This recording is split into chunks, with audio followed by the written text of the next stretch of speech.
जय हिंद साथियों, मैं एसपीडीए डायरेक्टर एंड कोच दोस्तों आपका इस वीडियो में स्वागत करता हूं। आज का और अभी का हमारा टॉपिक है यानी ग्राउंड से संबंधित जो यूपी पुलिस के बच्चे हैं उनको पूरा बताने का और समझाने का।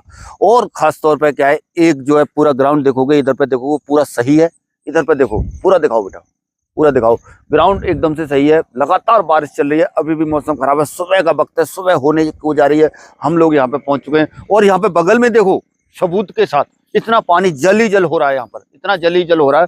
और हमारा ग्राउंड अच्छा होने की वजह से, इतना ऊंचा होने की वजह से बिल्कुल ठीक ठाक है।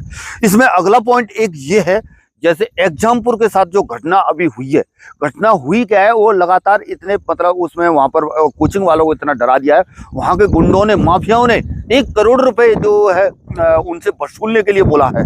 और इस तरह से तो मैं सोचा आपको ये बात बताई जाए, और खास तौर पर यूपी पुलिस के बच्चे जो हमसे जुड़े हुए हैं और वो उनसे भी जुड़े हुए हैं, तो इस वजह से मैंने ये जरूरी समझा। और जितना पूरे उत्तर प्रदेश का जो युवा है वो तकरीबन इन्हीं चैनलों से और हम लोगों से भी लगातार फिजिकल के लिए इस तरह से हमारे वार्तालाप होते हैं।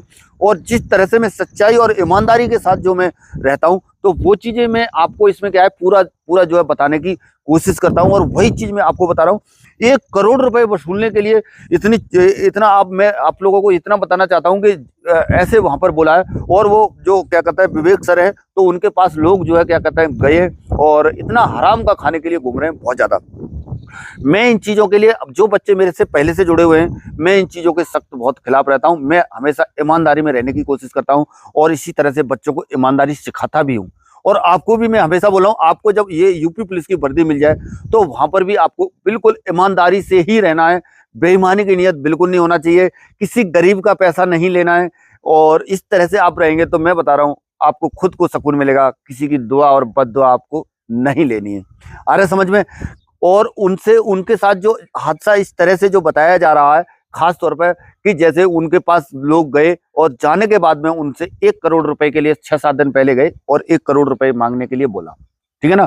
उसके बाद में जो है उन्होंने अभी 6-7 दिन के बाद में फिर परसों की बात है, परसों फिर से उनके पास जाकर के फिर से बोला कि 1 करोड़ रुपए लेकर के आओ। बच्चे भी अंदर, वहां पर हॉस्टल है, बच्चे भी थे। और तो वहां पर 1 करोड़ रुपए जब वो, अब मान लीजिए कौन आदमी बिल्कुल इस तरह से कहां से क्या दे दे, सही है ना।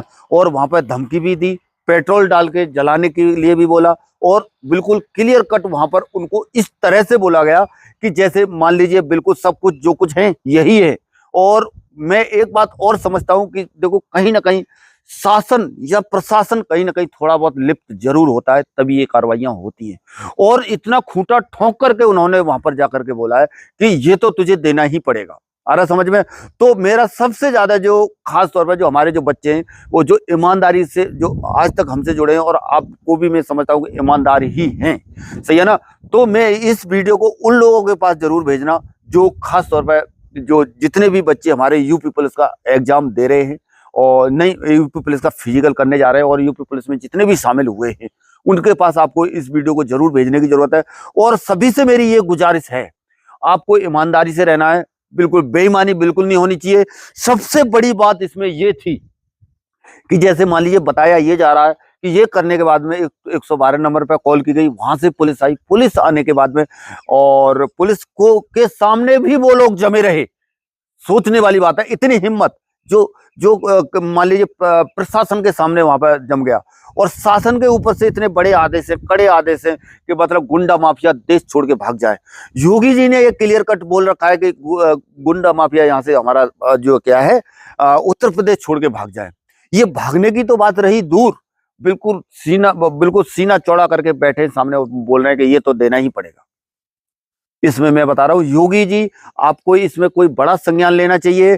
और ईमानदारी के साथ आप जो आपकी जो छवि बनी हुई है, इस छवि को आपको बरकरार रखना है। तो अभी इन लोगों के साथ सख्त से सख्त कार्रवाई की जाए। और मैं तो कह रहा हूं जो ऐसी जगहों में, शिक्षा संस्थानों में जहां पर सरस्वती का वास होता है, जहां पर बच्चों को अच्छी शिक्षा दी जाती है, उस जगह पर जो है ऐसा जाकर के मतलब क्रूर व्यवहार जो गुंडे माफिया कर रहे हैं, इनके लिए तो जितनी कड़ी से कड़ी आप सजा दो, मैं कह रहा हूं वो भी क्या है कम है। तो इस वजह से योगी जी, आग्रह करता हूं मैं आपसे, और हो सकता है इसमें जितने भी इस तरह के लोग हों कि जो खास तौर पर उच्च अधिकारियों का भी हाथ इसमें जरूर होगा, तभी जो है इस तरह से जो है अपने मन से इस तरह से जो है बोल सकता है कि मतलब पुलिस के आने के बाद भी लगभग 15 मिनट तक वो लोग रहे और पुलिस के सामने भी मतलब पुलिस जो फर्स्ट में वहां पर 112 नंबर के दो कांस्टेबल वगैरह जो पहुंचे तो उनके सामने भी जो है उन्होंने क्या कहता है वहां पर आए और उनके साथ भी बात की और उनको भी थोड़ा सा साइड ही किया है। अरे समझ में। तो मैं आपको बता रहा हूँ जो हमारे यूपी पुलिस के जो बच्चे, आपको ईमानदारी के साथ रहना है और कभी भी आपको इस तरह का जो कभी भी गरीब का, हराम का या इस तरह का जो गरीब जनता है उनका मतलब कोई मतलब कैसे ला रहा है क्या नहीं ला रहा है, उसका हराम की तरफ कभी भी आपको एक पैसे की तरफ नियत नहीं रखनी है और ये वर्दी लेने के बाद में और ईमानदारी से काम करना है और जो गलत है गलत है, सही है सही है, बस आपका ये होना चाहिए। ये नहीं होना चाहिए कि मुझे ये करना है नहीं करना है। गर्दन कट सकती है लेकिन झुक नहीं सकती, ये वाली चीज पे आपको क्या करना है, जमे रहना है। और मैं ये कह रहा हूं, और उन्होंने जो विवेक सर ने ये बड़ा बढ़िया निर्णय लिया उस समय, एक बात जो उन्होंने बोली कि मतलब भले ही कुछ भी हो जाए 1 रुपया ऐसे लोगों के लिए नहीं दूंगा, नहीं देना है कभी भी, आ रहा समझ में, चाहे कुछ भी हो। लेकिन जो ऐसे लोग हैं इन लोगों को पक्का आप लोग इस वीडियो को वहां तक पहुंचाओ जहां पर जो कम से कम योगी जी के पास तक पहुंचनी चाहिए। जो योगी जी की छवि है उन वो जो लोग बिगाड़ने की कोशिश कर रहे हैं, जो बीच में जो लोग हैं वो बहुत ज्यादा, चाहे सरकार के अंदर ही क्यों ना हो, चाहे भले कोई क्यों ना हो, चाहे प्रशासन के अंदर क्यों ना हो, जो इस तरह के लोग हैं तो उन लोगों को मक्खी की तरह निकाल के भगाओ यहाँ से। आ रहा समझ में।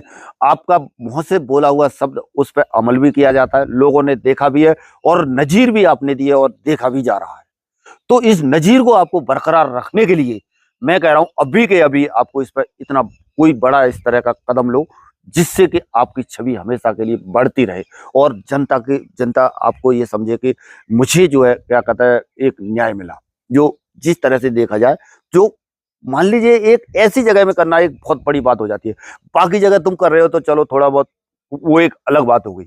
जहां पर जो बच्चे हैं, जो देश का भविष्य है, आ रहा समझ में, उन जगहों पर जाकर के आप ऐसी चीजें कर रहे हो, गलत लग रहा है। बहुत बहुत ही ज्यादा घृणायक बात है ये, समझ रहे हैं ना। इस चीज से आपको जो है थोड़ा सा परहेज करना चाहिए। जो खासतौर पर हमारी जो नई पीढ़ी जा रही है, इन चीजों में आप क्या सुधार कर सकते हो, क्या सुधार नहीं कर सकते हो, इस वीडियो के कमेंट के अंदर लिखना। और आप कहाँ से वीडियो देख रहे हो, और खासतौर पर जो प्रयागराज वाले जो बच्चे हैं, जो जहाँ पर जो हॉस्टल वाले बच्चे हैं, उन सभी को भी मेरा अनुरोध है कि परेशान ना हो। जो उनके पास जो रह रहे, बिल्कुल इस तरह के लोगों के साथ न्याय जरूर मिलेगा और विवेक सर को भी न्याय मिलेगा। ये इस तरह से जो ये चल रहा है तो इसमें परेशान ना हो और शांति बनाए रखें। चलिए बच्चों, आज की वीडियो में इतना ही, मिलेंगे नेक्स्ट में और नई जानकारी के साथ। तब तक के लिए सभी को थैंक यू। जय हिंद, जय भारत, भारत माता की जय।